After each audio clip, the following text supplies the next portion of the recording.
لاکھوں آدمی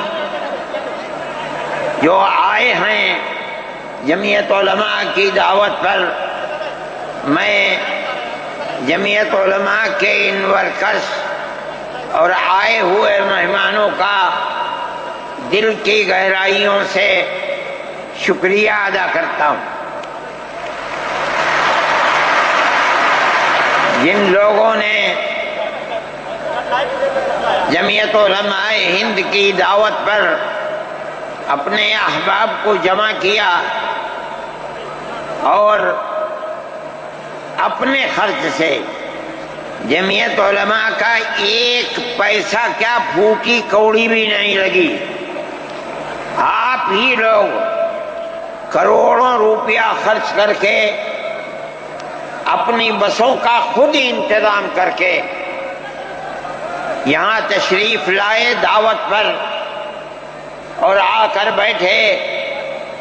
جمعیت علماء ہند کے خدام کے دل میں اس کی بڑی قدر ہے۔ اللہ آپ حضرات کو اس کا بہتر بدلہ عطا فرمائے۔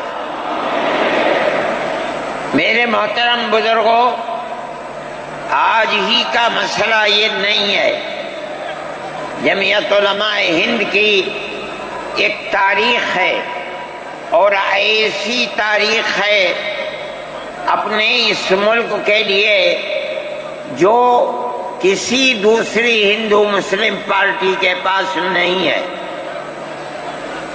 علماء نے اس ملک کی آزادی کے لیے، اگر آپ ان کی تاریخ کو پڑھیں گے تو آپ کو اندازہ ہوگا کہ ان کی اس ملک کی آزادی کے لیے قربانیاں 150 سالہ قربانیاں ہیں۔ کوئی اس ملک کے اندر ہندو مسلم ایسی پارٹی نہیں ہے جس کی تاریخ ایسی قربانیوں کی تاریخ ہو۔ حضرت شاہ عبدالعزیز صاحب محدث دہلوی نے 1803 میں آواز بلند کی تھی کہ ہمارا ملک غلام ہو گیا، اس غلام ملک کو آزاد کرانا اس ملک میں بسنے والے ہر مسلمان اور ہر شخص کا فرض ہے۔ کوئی مائی کا لال نہیں تھا جو انگریز کی طاقت کے سامنے آزادی ملک کا نعرہ بلند کر سکتا۔ ایک مسلمان عالم دین نے اسی دلی کے اندر اس نعرے کو بلند کیا، اس کی جائیداد قلق کر لی گئی، اس کے مدرسے کو دفن کر دیا گیا، اس کو دلی بدر کر دیا گیا۔ لیکن یہ مسلمان ایسے نہیں تھے جو کسی ملک کے پیسے یا اس کی سطوت اور اس کی طاقت کے سامنے سر جھکا دیتے۔ جو انہوں نے اپنا موقف اختیار کیا تھا پتھر کی چٹان کی طرح، اسی طرح اس موقف کے اوپر کھڑے رہے۔ سب سے پہلا جہاد سن 1932 کے اندر ہوا، ہندوستانی لوگ تو جانتے بھی نہیں، اور اس کے اندر لوگ مر گئے، ختم ہو گئے۔ شاہ عبدالعزیز صاحب کے رشتے کے، ان کے قریب، ان کے اولاد میں شاہ اسماعیل شہید اور رائے بریلی کے شاہ احمد شہید، دونوں کے دونوں ختم ہو گئے، شہید ہو گئے بالا کوٹ کے میدان میں۔ لیکن پیچھے نہیں ہٹے۔ وہ لوگ جو بچ کر آئے تھے سن 1857 میں پھر جہاد کر دیا، اور اس کے اندر صرف اسی دلی کے اندر 33,000 مسلمان شہید کیے گئے، اور لال قلعے سے لے کر جامع مسجد تک درختوں کے اوپر ان کی لاشوں کو لٹکا دیا گیا۔ یہ مسلمان کی تاریخ ہے، علماء کی تاریخ ہے۔ بتائیں کون ہے جس کی زندگی کے اندر یہ تاریخ مل سکتی ہے؟ میں کہتا ہوں، لاکھوں آدمی کے سامنے کہتا ہوں، کوئی مائی کا لال ہے جس نے اس ملک کی اس طرح خدمت کی ہو جس طرح مسلمان علماء نے خدمت کی ہے۔ میرے بھائی، جمعیت علماء انہی مجاہدین کی بنائی ہوئی جماعت ہے، ہم تو ان کے جوتے سیدھے کرنے والے ہیں۔ ہمارا کیا کام ہے؟ ایک ہی کام ہے کہ انہوں نے جو جمعیت کی بنیاد کے اندر ہندو مسلم اتحاد اور ملک کے ہر بسنے والے کو ایک پیغام دیا تھا پیار و محبت کا، ہم اسی پیغام کو لیے بیٹھے ہوئے ہیں۔ ہمارا کام صرف اتنا ہے، دنیا توڑنا چاہتی ہے، حکومتیں برباد کرنا چاہتی ہیں، فرقہ پرست ذہنیت آگ لگانا چاہتی ہے، یہ نعرہ دینا چاہتی ہے کہ ہندو الگ، سکھ الگ، مسلمان الگ۔ ہم کہتے ہیں نہیں، ہندو مسلم سکھ عیسائی بھائی بھائی۔ یہ ہمارا پیغام نہیں ہے، ان بزرگوں کا پیغام ہے جنہوں نے پھانسیوں کے تختوں کو چوما، اپنے اس ملک کے لیے چوما ہے، اس کی آزادی کے لیے چوما ہے۔ اس ملک کے اندر یگانگت اتحاد جس کو آج آگ لگایا جا رہا ہے، ہمارے بزرگوں نے اسی اتحاد کے لیے اپنی قیمتی جانوں کو قربان کیا ہے، اور ان کا مقصد یہ تھا کہ ملک آزاد ہو جائے، حکومت ایسی بننی چاہیے جو حکومت سیکولر حکومت ہو، کسی کا حق نہ جائے۔ کانگریس اس لیے نہیں بنی تھی، یہ 1803 کی آواز ہے کہ ملک غلام ہو گیا، جہاد کرنا فرض ہے۔ کانگریس کا تو وجود بھی نہیں تھا، کانگریس تو 28 دسمبر 1985 کو بنی ہے، اور اس کا پہلا اجلاس بمبئی کے اندر ہوا ہے۔ آپ لوگ سمجھیں اس کو، کانگریس ملک کو آزاد کرانے کے لیے نہیں بنی تھی، کانگریس کی تجویز موجود ہے۔ وہ کہتے ہیں کہ ہندو مسلم ملک کے بسنے والوں کی اس جنگ و جدال سے دو جہاد، سن 32 کا 1857 کا، اس جہاد کے نتیجے میں جو برطانیہ کی حکومت اور ہندوستان کی حکومت میں دوری پیدا ہو گئی ہے، کانگریس کا مقصد تھا کہ اس دوری کو ختم کر دیا جائے، ملک کو اپنے گردن سے زنجیر غلامی کی نکال کر توڑ دیا جائے۔ کانگریس کا مقصد نہیں تھا۔ میں آپ سے کہتا ہوں یہ بات ہے، اور کانگریس کی تجویز میں موجود ہے، کوئی اس کی تردید نہیں کر سکتا۔ کسی نے حضرت گنگوہی رحمت اللہ علیہ سے پوچھا کہ ایک جماعت بنی ہے جو ہندوؤں نے بنائی ہے انگریز کے ساتھ مل کر، کیا مسلمان اس جماعت میں شریک ہو سکتا ہے؟ حضرت نے فتویٰ دیا اور یہ کہا کہ جس طرح اپنے کاروبار میں ہندو مسلمان شریک ہو سکتا ہے، اسی طرح اس پارٹی کے اندر بھی ہندو مسلمان شریک ہو سکتا ہے، بشرطے کہ دین کو کوئی نقصان نہ پہنچے۔ اس فتوے کا نام ہے نصرت الابرار، جو پرانی یونین مکتبیں ہیں، لائبریریاں ہیں، یہ آج بھی وہاں موجود ہے۔ یہ صرف فتویٰ نہیں ہے، یہ اس لیے ہے کہ یہ اشارہ ہے کہ مسلمانوں کو کانگریس کے ساتھ شریک ہونا چاہیے، اور کانگریس کے اس نظریے کو بدلنا چاہیے، کانگریس کے اندر مستقل غلامی کی زنجیر کو توڑنے کے لیے اور انگریز کے ساتھ جہاد کرنے کے لیے تیار کرنا چاہیے۔ مسلمان جوق در جوق اس کے اندر شریک ہوئے، کانگریس کے اس نظریے کو بدل دیا اور کانگریس کو ملک کی آزادی کے لیے کھڑا کر دیا۔ یہ مسلمان کا، علماء کا، جمعیت علماء کا کردار ہے۔ کوئی مانے نہ مانے، تاریخ میں لکھی ہوئی چیزیں ہیں، ہم سے پوچھے ہم وہ تاریخ کی لکھی ہوئی چیزیں دیں گے۔ ہماری تاریخ کو مٹا دیا گیا۔ وہ طبقہ جو آج ملک کے اندر اسلام اور مسلمانوں کو دفن کرنا چاہتا ہے، وہ ہماری تاریخ کو دفن کرنے کے اندر کامیاب ہو گیا، مگر ہم کہتے ہیں یہ ہماری تاریخ ہے۔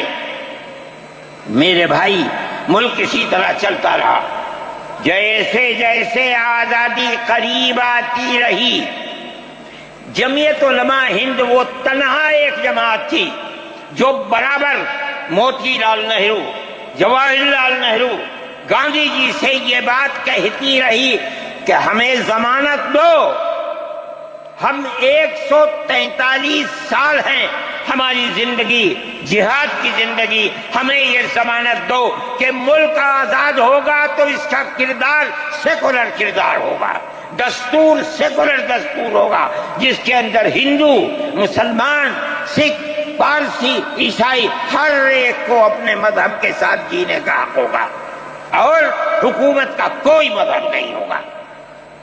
ہمارے پاس تجویزیں موجود ہیں، برابر ہمیں مفتی کفایت اللہ صاحب جو جمعیت علماء کے اس وقت صدر تھے، نام لے کر ان کے پاس موتی لال نہرو، گاندھی جی، یہ لوگ اپنی ورکنگ کمیٹیوں کی تجاویز بھیجتے ہیں، مفتی صاحب کرم فرما، مفتی صاحب یہ ہے کہ ہمارا ملک جب آزاد ہوگا ہم گارنٹی دیتے ہیں کہ ملک سیکولر ملک ہوگا۔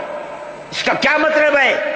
ہمارا کردار، ہمارا مذہب، ہمارا وقت، ہر چیز آزاد رہے گا، مسلمان جس طرح چاہے گا اپنی زندگی گزارے گا، اپنے مذہب کو سینے سے لگا کر زندگی گزارے گا۔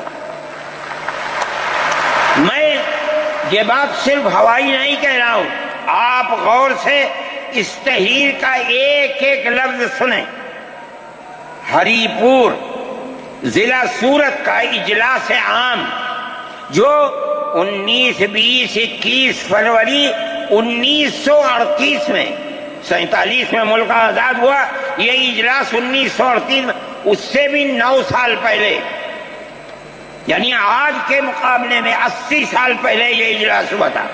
اس کے اندر تجویز دیکھیے آپ، ورکنگ کمیٹی نے 1937 میں اپنی کلکتے کی میٹنگ میں اقلیتوں کے حقوق پر جو تجویز پاس کی تھی اسے یہ کانگریس منظور کرتی ہے، اس وقت کی بات ہے، اور نئے سرے سے اعلان کرتی ہے کہ ہندوستان کی اقلیتوں کے تمدنی، مذہبی اور لسانی حقوق کی حفاظت کرنا کانگریس کا پہلا فرض اور بنیادی پالیسی ہے، تاکہ حکومت کی کسی بھی ایسی اسکیم میں جس میں کانگریس شریک ہو، اقلیتوں کو ترقی اور نشو و نما کا زیادہ سے زیادہ موقع مل سکے۔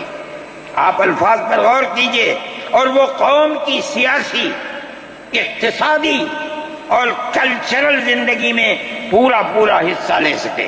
اس کے بعد اس بنیاد پر مسلمانوں کو مطمئن رہنا چاہیے کہ آزاد ہندوستان کی حکومت میں ان کا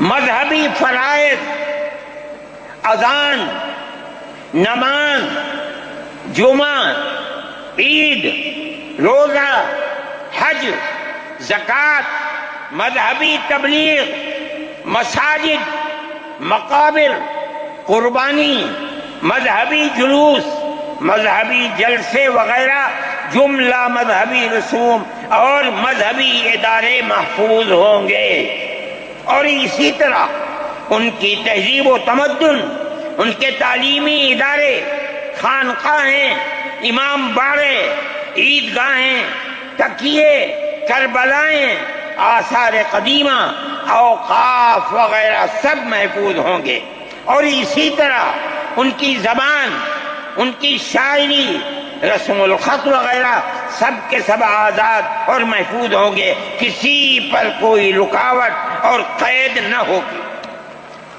جو میں آپ سے کہہ رہا ہوں، آپ دیکھیے یو پی کانگریس کا شائع کردہ election board, National Herald press, Lucknow, 1946 کے اندر شاید 10 فروری میں نے نقل کیا ہے، وہ مٹا ہوا سا تھا، اس کے اندر یہ بلیٹن شائع ہوا ہے۔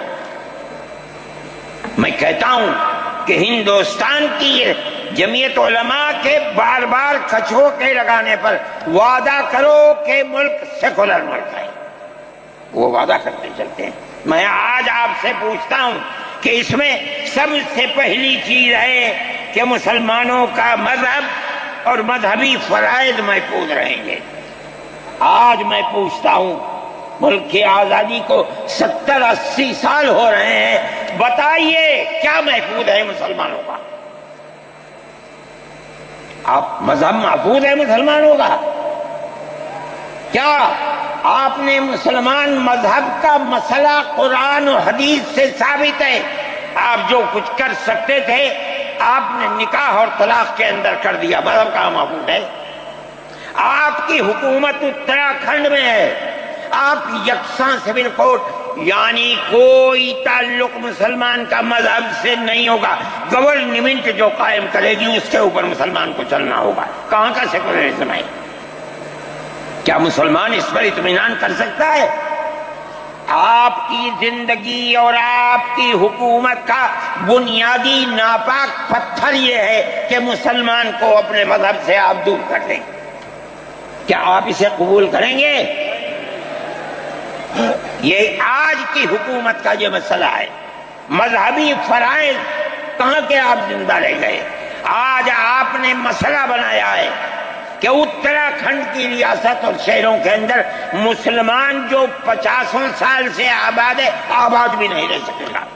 یہ آپ کا کردار ہے، یہ تصویر ہے اور ناپاک تصویر ہے۔ ہم کہتے ہیں اس تصویر کو آپ پیش کر رہے ہیں، یہ تصویر سیکولر دستور کی تصویر نہیں ہے۔ ہمارا آج کا یہ کنونشن سیکولر دستور کی حفاظت کے لیے ہے۔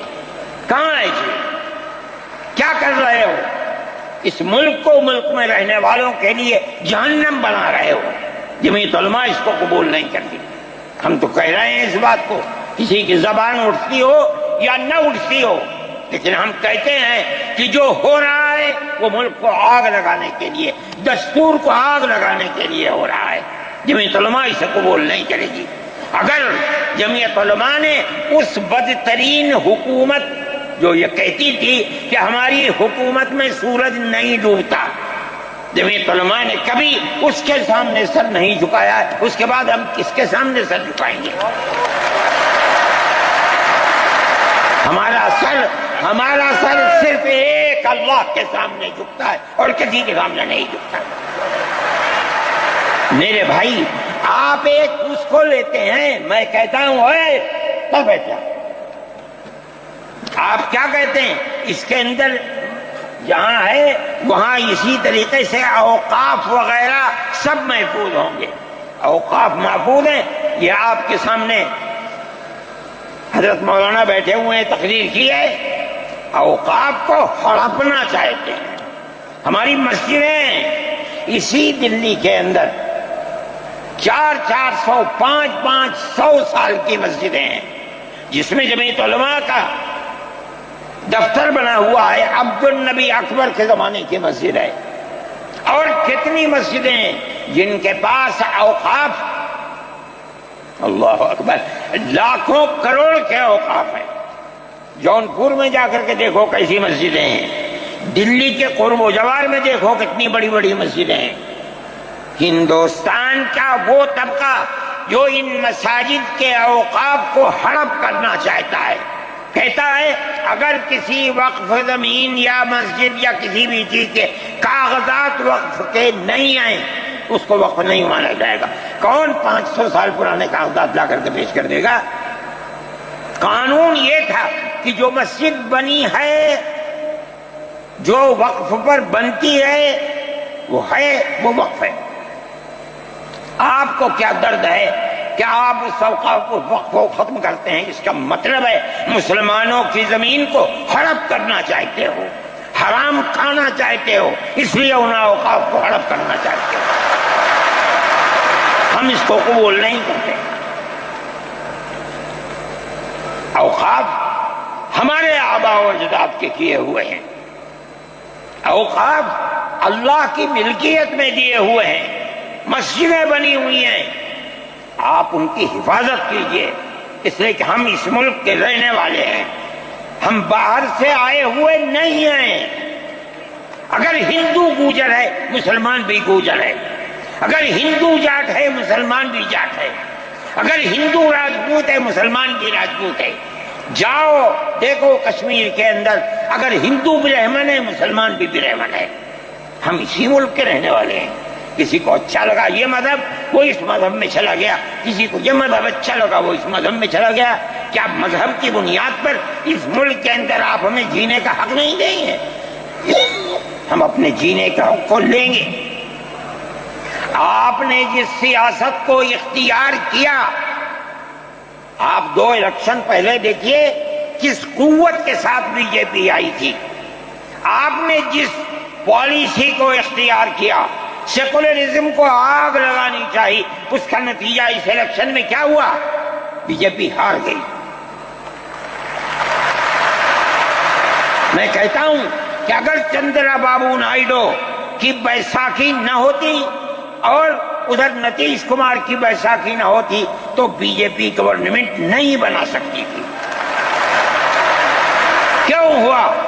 وہ جو 14 سال پہلے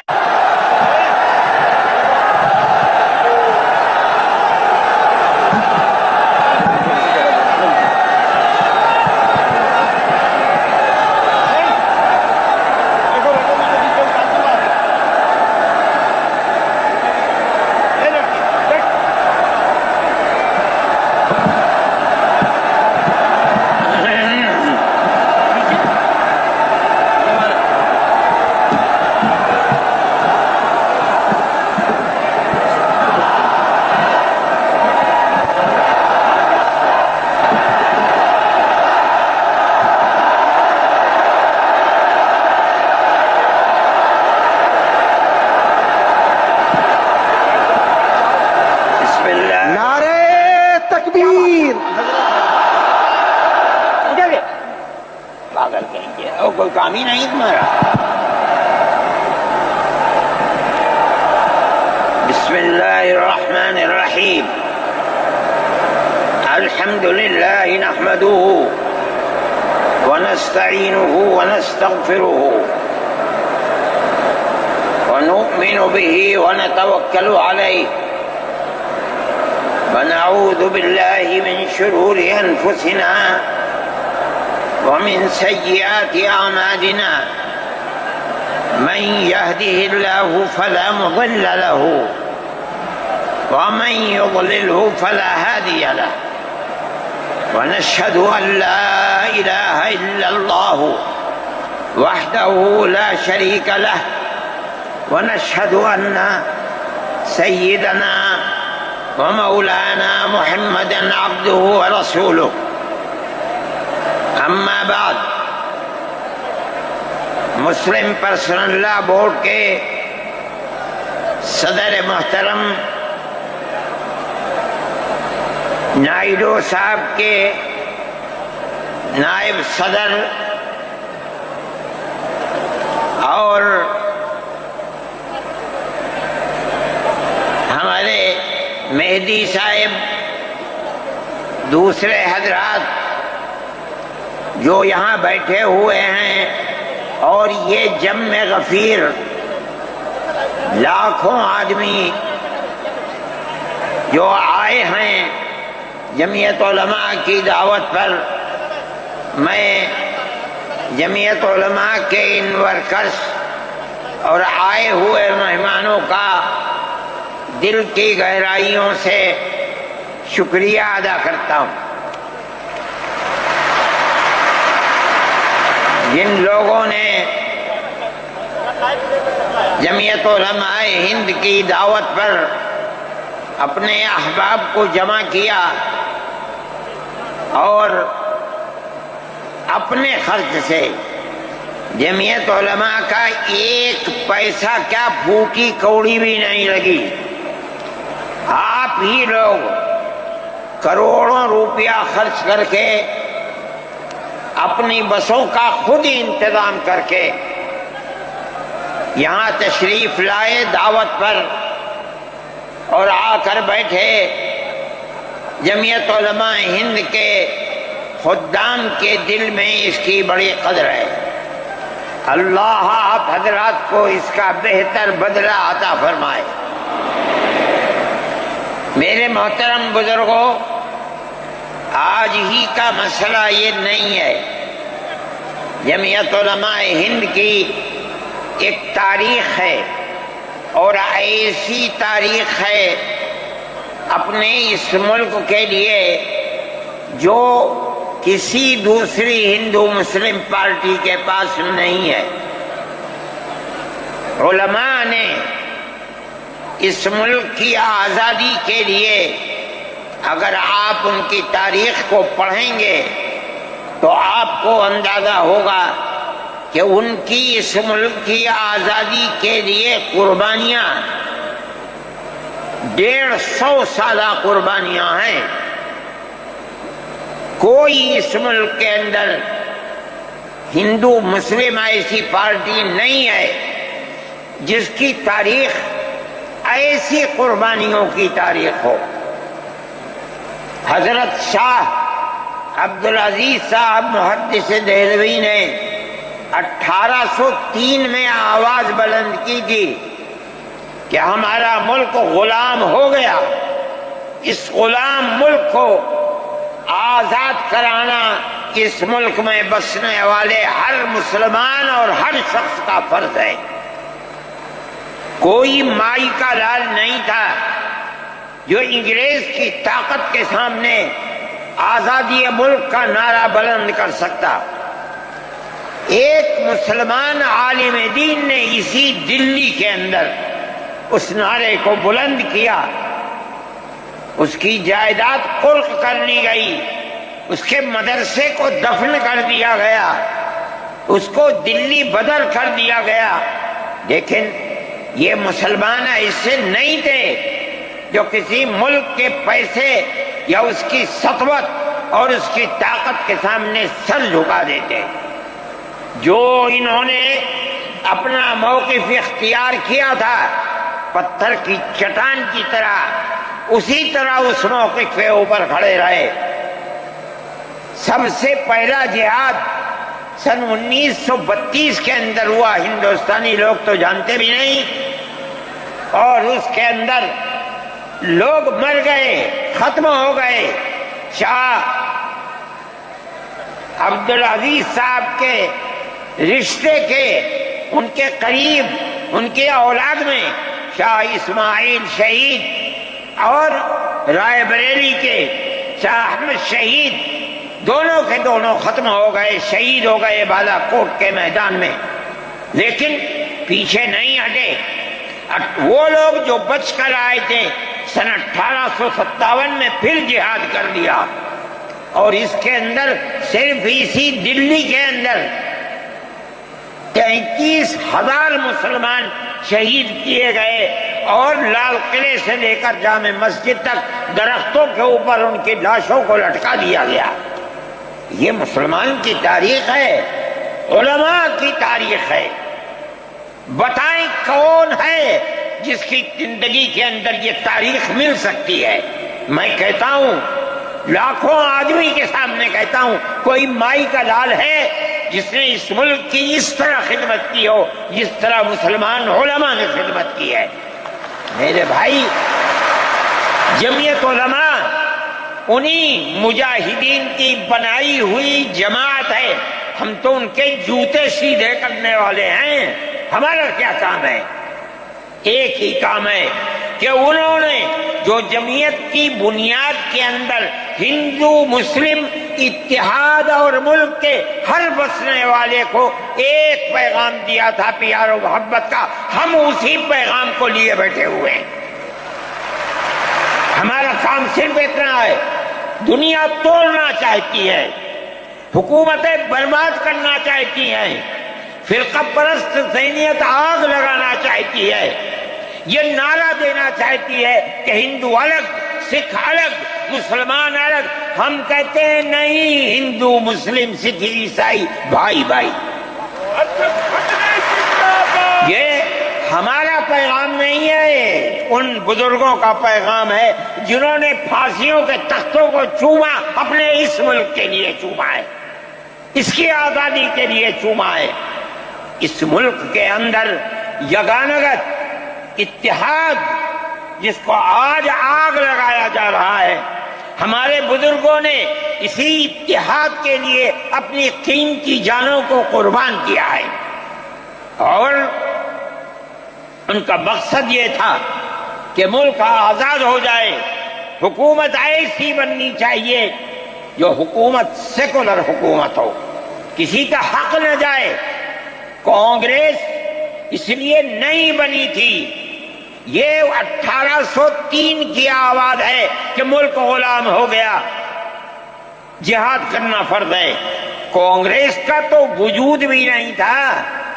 کانگریس تو 28 دسمبر 1985 کو بنی ہے، اور اس کا پہلا اجلاس بمبئی کے اندر ہوا ہے. آپ لوگ سمجھیں اس کو، کانگریس ملک کو آزاد کرانے کے لیے نہیں بنی تھی. کانگریس کی تجویز موجود ہے. وہ کہتے ہیں کہ ہندو مسلم ملک کے بسنے والوں کی اس جنگ و جدال سے دو جہاد، سن 32 کا 1857 کا، اس جہاد کے نتیجے میں جو برطانیہ کی حکومت اور ہندوستان کی حکومت میں دوری پیدا ہو گئی ہے، کانگریس کا مقصد تھا کہ اس دوری کو ختم کر دیا جائے، ملک کو اپنے گردن سے زنجیر غلامی کی نکال کر توڑ دیا جائے. کانگریس کا مقصد نہیں تھا. میں آپ سے کہتا ہوں یہ بات ہے، اور کانگریس کی تجویز میں موجود ہے، کوئی اس کی تردید نہیں کر سکتا. کسی نے حضرت گنگوہی رحمت اللہ علیہ سے پوچھا کہ ایک جماعت بنی ہے جو ہندوؤں نے بنائی ہے انگریز کے ساتھ مل کر، کیا مسلمان اس جماعت میں شریک ہو سکتا ہے؟ حضرت نے فتویٰ دیا اور یہ کہا کہ جس طرح اپنے کاروبار میں ہندو مسلمان شریک ہو سکتا ہے، اسی طرح اس پارٹی کے اندر بھی ہندو مسلمان شریک ہو سکتا ہے، بشرطے کہ دین کو کوئی نقصان نہ پہنچے. اس فتوے کا نام ہے نصرت الابرار. جو پرانی یونین مکتبیں ہیں، لائبریریاں ہیں، یہ آج بھی وہاں موجود ہے. یہ صرف فتویٰ نہیں ہے، یہ اس لیے ہے کہ یہ اشارہ ہے کہ مسلمانوں کو کانگریس کے ساتھ شریک ہونا چاہیے، اور کانگریس کے اس نظریے کو بدلنا چاہیے. کانگریس کے اندر مستقل غلامی کی زنجیر کو توڑنے کے لیے اور انگریز کے ساتھ جہاد کرنے کے لیے تیار کرنا چاہیے. مسلمان جوق در جوق اس کے اندر شریک ہوئے، کانگریس کے اس نظریے کو بدل دیا اور کانگریس کو ملک کی آزادی کے لیے کھڑا کر دیا. یہ مسلمان کا، علماء کا، جمعیت علماء کا کردار ہے. کوئی مانے نہ مانے، تاریخ میں لکھی ہوئی چیزیں ہیں. ہم سے پوچھے، ہم وہ تاریخ کی لکھی ہوئی چیزیں دیں گے. ہماری تاریخ کو مٹا دیا گیا. وہ طبقہ جو آج ملک کے اندر اسلام اور مسلمانوں کو دفن کرنا چاہتا ہے، وہ ہماری تاریخ کو دفن کرنے کے اندر کامیاب ہو گیا. مگر ہم کہتے ہیں یہ ہماری تاریخ ہے. میرے بھائی، ملک اسی طرح چلتا رہا. جیسے جیسے آزادی قریب آتی رہی، جمعیت علماء ہند وہ تنہا ایک جماعت تھی جو برابر موتی لال نہرو، جواہر لال نہرو، گاندھی جی سے یہ بات کہتی رہی کہ ہمیں ضمانت دو. ہم 143 سال ہیں ہماری زندگی، جہاد کی زندگی، ہمیں یہ ضمانت دو کہ ملک آزاد ہوگا تو اس کا کردار سیکولر کردار ہوگا، دستور سیکولر دستور ہوگا، جس کے اندر ہندو، مسلمان، سکھ، پارسی، عیسائی ہر ایک کو اپنے مذہب کے ساتھ جینے کا حق ہوگا. اور حکومت کا کوئی مذہب نہیں ہوگا۔ ہمارے پاس تجویزیں موجود ہیں، برابر ہمیں مفتی کفایت اللہ صاحب جو جمعیت علماء کے اس وقت صدر تھے، نام لے کر ان کے پاس موتی لال نہرو، گاندھی جی، یہ لوگ اپنی ورکنگ کمیٹیوں کی تجاویز بھیجتے ہیں، مفتی صاحب کرم فرما، مفتی صاحب یہ ہے کہ ہمارا ملک جب آزاد ہوگا ہم گارنٹی دیتے ہیں کہ ملک سیکولر ملک ہوگا۔ اس کا کیا مطلب ہے؟ ہمارا کردار، ہمارا مذہب، ہمارا وقت، ہر چیز آزاد رہے گا۔ مسلمان جس طرح چاہے گا اپنی زندگی گزارے گا، اپنے مذہب کو سینے سے لگا کر زندگی گزارے گا۔ میں یہ بات صرف ہوائی نہیں کہہ رہا ہوں، آپ غور سے اس تحریر کا ایک ایک لفظ سنیں۔ ہری پور ضلع سورت کا اجلاس عام جو 19، 20، 21 فروری 1938 میں، 47 میں ملک آزاد ہوا، یہ اجلاس 1938 میں، اس سے بھی 9 سال پہلے، یعنی آج کے مقابلے میں 80 سال پہلے یہ اجلاس ہوا تھا۔ اس کے اندر تجویز دیکھیے آپ، ورکنگ کمیٹی نے 1937 میں اپنی کلکتے کی میٹنگ میں اقلیتوں کے حقوق پر جو تجویز پاس کی تھی اسے یہ کانگریس منظور کرتی ہے، اس وقت کی بات ہے، اور نئے سرے سے اعلان کرتی ہے کہ ہندوستان کی اقلیتوں کے تمدنی، مذہبی اور لسانی حقوق کی حفاظت کرنا کانگریس کا پہلا فرض اور بنیادی پالیسی ہے، تاکہ حکومت کی کسی بھی ایسی اسکیم میں جس میں کانگریس شریک ہو اقلیتوں کو ترقی اور نشو و نما کا زیادہ سے زیادہ موقع مل سکے۔ آپ الفاظ پر غور کیجئے، اور وہ قوم کی سیاسی، اقتصادی اور کلچرل زندگی میں پورا حصہ لے سکے۔ اس کے بعد اس بنیاد پر مسلمانوں کو مطمئن رہنا چاہیے کہ آزاد ہندوستان کی حکومت میں ان کا مذہبی فرائض، اذان، نماز، جمعہ، عید، روزہ، حج، زکوٰۃ، مذہبی تبلیغ، مساجد، مقابر، قربانی، مذہبی جلوس، مذہبی جلسے وغیرہ جملہ مذہبی رسوم اور مذہبی ادارے محفوظ ہوں گے، اور اسی طرح ان کی تہذیب و تمدن، ان کے تعلیمی ادارے، خانقاہیں، امام باڑے، عیدگاہیں، تکیے، کربلائیں، آثار قدیمہ، اوقاف وغیرہ سب محفوظ ہوں گے، اور اسی طرح ان کی زبان، ان کی شاعری، رسم الخط وغیرہ سب کے سب آزاد اور محفوظ ہوں گے، کسی پر کوئی رکاوٹ اور قید نہ ہوگی۔ جو میں آپ سے کہہ رہا ہوں، آپ دیکھیے یو پی کانگریس کا شائع کردہ election board National Herald press Lucknow 1946 کے اندر، شاید 10 فروری جو میں نے نقل کیا ہے وہ مٹا ہوا سا تھا، اس کے اندر یہ بلیٹن شائع ہوا ہے۔ میں کہتا ہوں کہ ہندوستان کی جمعیت علماء کے بار بار کھچوٹے لگانے پر وعدہ کرو کہ ملک سیکولر ملک ہے، وہ وعدہ کرتے چلتے ہیں۔ میں آج آپ سے پوچھتا ہوں کہ اس میں سب سے پہلی چیز ہے کہ مسلمانوں کا مذہب اور مذہبی فرائض محفوظ رہیں گے۔ آج میں پوچھتا ہوں، ملک کی آزادی کو 70-80 سال ہو رہے ہیں، بتائیے کیا محفوظ ہے مسلمانوں کا؟ آپ مذہب محفوظ ہے مسلمانوں کا؟ کیا آپ نے مسلمان مذہب کا مسئلہ قرآن و حدیث سے ثابت ہے؟ آپ جو کچھ کر سکتے تھے آپ نے نکاح اور طلاق کے اندر کر دیا، مذہب کا محفوظ ہے؟ آپ کی حکومت اتراکھنڈ میں ہے، آپ یکساں سول کوڈ، یعنی کوئی تعلق مسلمان کا مذہب سے نہیں ہوگا، گورنمنٹ جو قائم کرے گی اس کے اوپر مسلمان کو چلنا ہوگا۔ کہاں کا سیکولرزم ہے؟ کیا مسلمان اس پر اطمینان کر سکتا ہے؟ آپ کی زندگی اور آپ کی حکومت کا بنیادی ناپاک پتھر یہ ہے کہ مسلمان کو اپنے مذہب سے آپ دور کر دیں۔ کیا آپ اسے قبول کریں گے؟ یہ آج کی حکومت کا یہ مسئلہ ہے۔ مذہبی فرائض کہاں کے آپ زندہ رہ گئے؟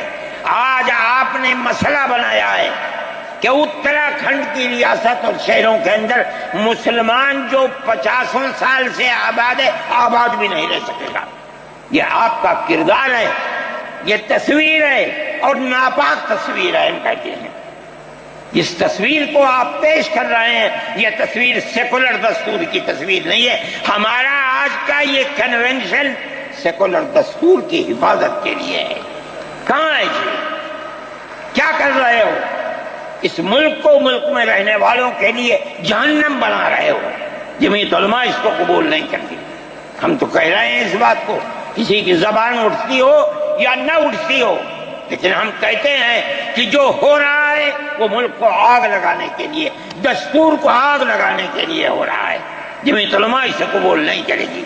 اگر جمعیت علماء نے اس بدترین حکومت جو یہ کہتی تھی کہ ہماری حکومت میں سورج نہیں ڈوبتا، جمعیت علماء نے کبھی اس کے سامنے سر نہیں جھکایا، اس کے بعد ہم کس کے سامنے سر جھکائیں گے؟ ہمارا سر صرف ایک اللہ کے سامنے جھکتا ہے اور کسی کے سامنے نہیں جھکتا۔ میرے بھائی، آپ ایک اس کو لیتے ہیں، میں کہتا ہوں اے تو بیٹا، آپ کیا کہتے ہیں؟ اس کے اندر جہاں ہے وہاں اسی طریقے سے اوقاف وغیرہ سب محفوظ ہوں گے۔ اوقاف محفوظ ہیں، یہ آپ کے سامنے حضرت مولانا بیٹھے ہوئے ہیں، تقریر کی ہے۔ اوقاف کو ہڑپنا چاہتے ہیں۔ ہماری مسجدیں اسی دلی کے اندر 400 500 سال کی مسجدیں ہیں، جس میں جمعیت علماء کا دفتر بنا ہوا ہے، عبد النبی اکبر کے زمانے کی مسجد ہے۔ اور کتنی مسجدیں جن کے پاس اوقاف، اللہ اکبر، لاکھوں کروڑ کے اوقاف ہیں۔ جونپور میں جا کر کے دیکھو کیسی مسجدیں ہیں، دلی کے قرب و جوار میں دیکھو کتنی بڑی بڑی مسجدیں ہیں۔ ہندوستان کا وہ طبقہ جو ان مساجد کے اوقاف کو ہڑپ کرنا چاہتا ہے، کہتا ہے اگر کسی وقف زمین یا مسجد یا کسی بھی چیز کے کاغذات وقف کے نہیں آئیں اس کو وقف نہیں مانا جائے گا۔ کون 500 سال پرانے کاغذات لا کر کے پیش کر دے گا؟ قانون یہ تھا کہ جو مسجد بنی ہے، جو وقف پر بنتی ہے، وہ وقف ہے۔ آپ کو کیا درد ہے کہ آپ اس وقف کو ختم کرتے ہیں؟ اس کا مطلب ہے مسلمانوں کی زمین کو ہڑپ کرنا چاہتے ہو، حرام کھانا چاہتے ہو، اس لیے ان اوقاف کو ہڑپ کرنا چاہتے ہو۔ ہم اس کو قبول نہیں کرتے۔ اوقاف ہمارے آباء و اجداد کے کیے ہوئے ہیں، اوقاف اللہ کی ملکیت میں دیے ہوئے ہیں، مسجدیں بنی ہوئی ہیں، آپ ان کی حفاظت کیجئے، اس لیے کہ ہم اس ملک کے رہنے والے ہیں، ہم باہر سے آئے ہوئے نہیں ہیں۔ اگر ہندو گوجر ہے مسلمان بھی گوجر ہے، اگر ہندو جاٹ ہے مسلمان بھی جاٹ ہے، اگر ہندو راجپوت ہے مسلمان بھی راجپوت ہے۔ جاؤ دیکھو کشمیر کے اندر، اگر ہندو برہمن ہے مسلمان بھی برہمن ہے۔ ہم اسی ملک کے رہنے والے ہیں۔ کسی کو اچھا لگا یہ مذہب وہ اس مذہب میں چلا گیا، کسی کو یہ مذہب اچھا لگا وہ اس مذہب میں چلا گیا۔ کیا مذہب کی بنیاد پر اس ملک کے اندر آپ ہمیں جینے کا حق نہیں دیں گے؟ ہم اپنے جینے کا حق کو لیں گے۔ آپ نے جس سیاست کو اختیار کیا، آپ 2 الیکشن پہلے دیکھیے کس قوت کے ساتھ بی جے پی آئی تھی۔ آپ نے جس پالیسی کو اختیار کیا، سیکولرزم کو آگ لگانی چاہیے، اس کا نتیجہ اس الیکشن میں کیا ہوا؟ بی جے پی ہار گئی۔ میں کہتا ہوں کہ اگر چندرا بابو نائیڈو کی بیساکھی نہ ہوتی اور ادھر نتیش کمار کی بیساکھی نہ ہوتی تو بی جے پی گورنمنٹ نہیں بنا سکتی تھی۔ کیوں ہوا؟ وہ جو 1400